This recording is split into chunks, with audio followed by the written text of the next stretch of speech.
Bonjour Henri.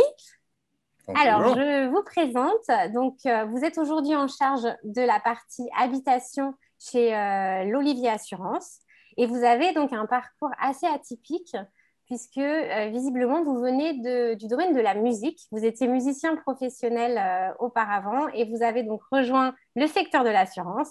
Et donc, vous êtes finalement un exemple parfait pour illustrer que les reconversions dans le domaine de l'assurance sont possibles. Est-ce que déjà, dans un premier temps, vous pouvez peut-être nous expliquer votre parcours? Absolument, avec grand plaisir. Je peux commencer par dire, depuis très jeune, ma rêve était d'être musicien professionnel. Je pense que je voulais être le prochain mélange de Billy Joel et Elton John. C'était un peu le style. Du coup, j'ai fait mes études en musique à Berklee College of Music à Boston. Et à l'issue de cela, j'étais un peu, disons, je pensais que c'était un bon moment pour tester autre chose. Je suis aménagé à Paris, juste pour voir ce que ça pouvait donner. Finalement, j'ai passé presque 3 ans à jouer de la musique professionnellement, soit dans des bars, des festivals. Je faisais des groupes, des enregistrements, un peu le chemin classique musicien, beaucoup de différents chapeaux. Mais à un moment donné, ce type de vie et généralement de faire ça, qui était une passion pour gagner ma vie, commençait à avoir des difficultés pour moi et j'ai fait un choix de passer cette activité dans quelque chose de plus personnel. Et je me suis dit, bon, je vais voir est-ce que je suis capable de faire un boulot normal parce que j'en avais pas fait encore. D'accord. J'ai trouvé une start-up qui faisait du conseil en digital pour des marques, etc. J'ai un peu joué ma carte anglophone pour trouver une place là-dedans. Ça s'est très bien passé. J'ai passé 3 ans chez eux. À un moment donné, je me suis dit, je devrais peut-être avoir un diplôme un peu plus sérieux que la musique. Du coup, j'ai décidé de faire un MBA en France. Et à l'issue de cet MBA, j'ai rencontré le groupe Admiral, qui, voilà, était une compagnie extrêmement intéressante. Moi, j'avais envie de pouvoir créer une business. Eux, ils avaient besoin d'une business d'assurance habitation et le fit était, j'ai envie de dire, plutôt naturel. D'accord. Alors, je précise que le groupe Admiral, c'est la maison mère de l'Olivier Assurance pour laquelle vous travaillez aujourd'hui. Alors, qu'est-ce qui vous Exactement. a attiré dans le secteur de l'assurance? Parce que l'image qui colle un peu au secteur, c'est plutôt une image assez poussiéreuse, assez vieillotte. Donc, finalement, qu'est-ce qui vous a attiré de votre côté? Bah, j'ai envie de dire presque exactement cet aspect-là, juste D'accord. parce que, effectivement, je regardais un secteur où il n'y avait pas beaucoup de dynamisme, pas beaucoup de changements, et j'en avais vu dans d'autres secteurs, et les banques qui commençaient à se remettre à neuf, etc. Et je me suis dit, mais il doit y avoir les mêmes possibilités dans l'assurance.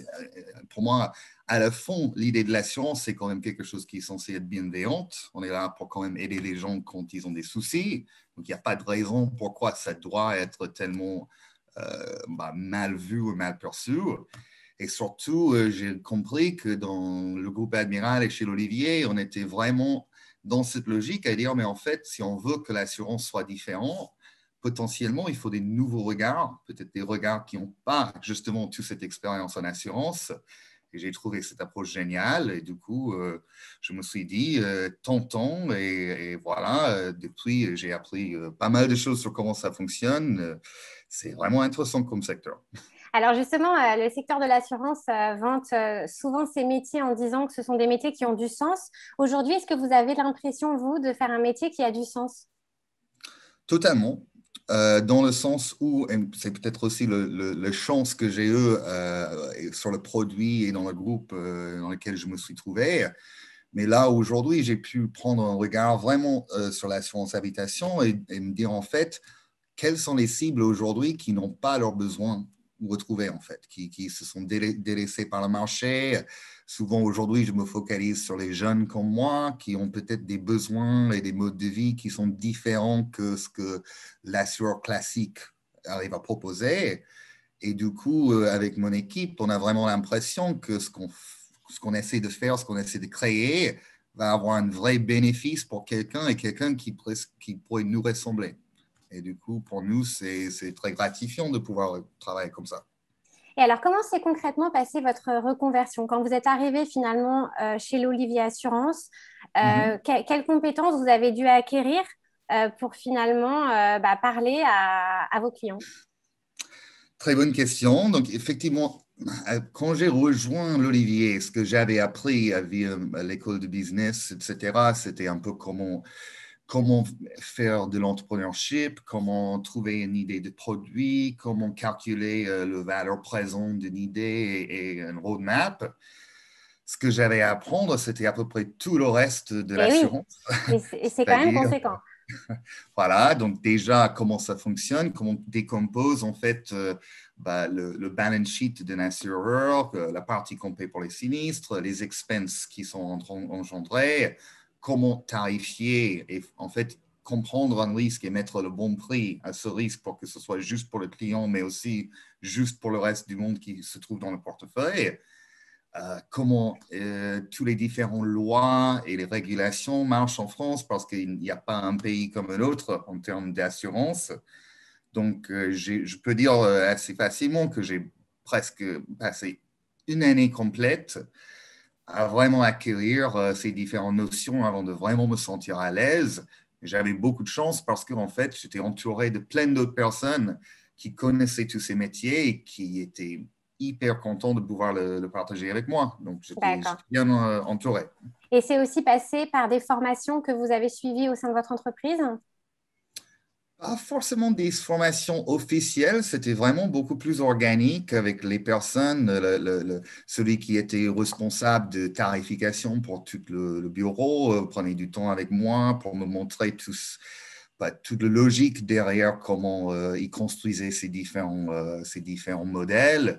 Pareil, sur le côté opérationnel avec le client, j'ai pu aller là où on a notre call center à Lille et passer des journées en double écoute avec tous les différents services, comprendre comment ils parlaient avec les clients, ce dont ils avaient besoin.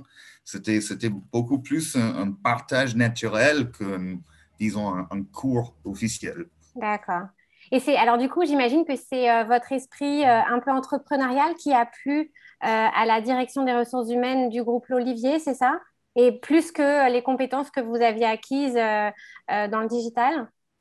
Je pense qu'il y avait sûrement un peu de ça, le côté entrepreneur et aussi juste le côté ouverture d'esprit. Moi, je suis quelqu'un d'assez optimiste en temps normal, en tout cas. Je ne suis pas quelqu'un qui a trop peur d'un challenge. Je ne sais pas non plus d'être avec la tête gonflée. Bon, j'aimerais croire que je connais un peu mes limites, mais je n'ai pas peur du challenge tant que c'est fait avec une bonne atmosphère et un bon entourage. Et je pense qu'ils ont vu que quelqu'un comme ça pourrait trouver son chemin. Et est-ce que finalement ce poste-là a changé aussi la vision que vous avez de l'assurance? Est-ce que finalement cette vision poussiéreuse, vous l'avez pas trop vue? Ou est-ce qu'en tout cas vous l'avez vue, mais vous avez vraiment voulu la changer au quotidien? En fait, déjà venant des États-Unis, j'étais pas quelqu'un qui avait beaucoup d'expérience avec l'assurance. Déjà, c'est beaucoup moins présent. Là d'où je viens, on n'a pas cette obligation d'assurer nos maisons, on n'a pas le même culture autour de ça. J'avais compris en regardant le secteur ce côté poussiéreux et j'avais regardé des études qui montraient que le report consommateur sur le secteur, c'était genre un D-, très mauvais.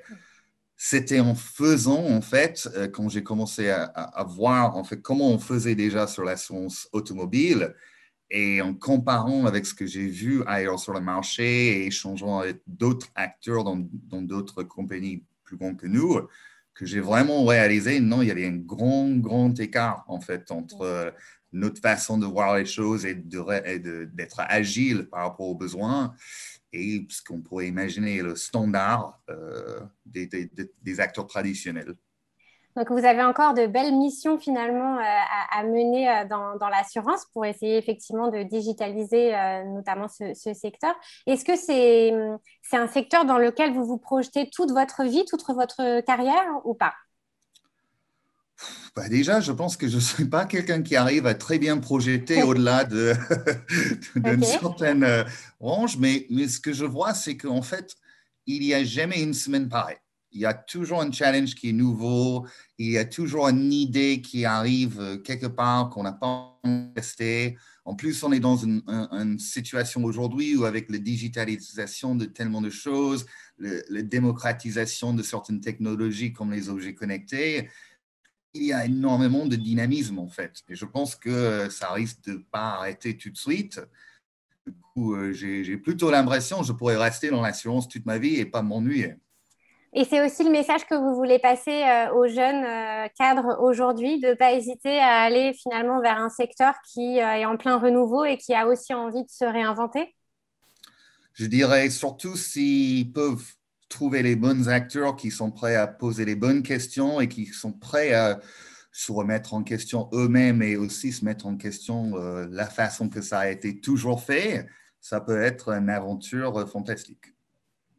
Super, et bien merci Henri pour votre témoignage. Merci beaucoup. Aucun souci, merci à vous Aurélie.